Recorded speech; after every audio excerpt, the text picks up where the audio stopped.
Baligan Kapistawan, Ama San Andres. And proud to be Masinloqueños. Iba ka, Masinloc. Isa talaga ito sa inaabangan ko sa tuwing kapistahan, Mare. Lalo na itong food plaza dito.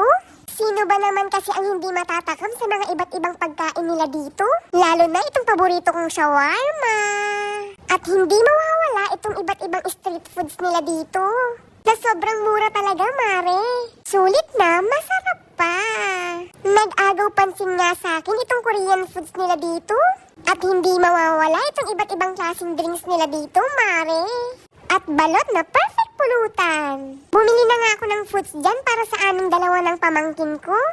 Palakain din kasi, Mare, parang ako. Hindi naman siguro halata na paborito niya ang price, di ba? Maghinay-hinay ka, be, may inuman pa tayo.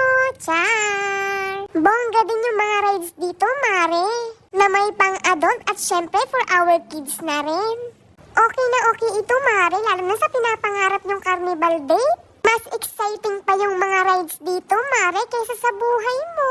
Nag-try nga din ako ng iba't ibang laro nila dito at super na-enjoy ko talaga. Pero parang mas na-enjoy ng pamangkin ko yung premyo ko, Mare. Kaya heto, full charge na naman siyang mga asar sa tita. Kaya tayo nang gumala, mga Mare, babu!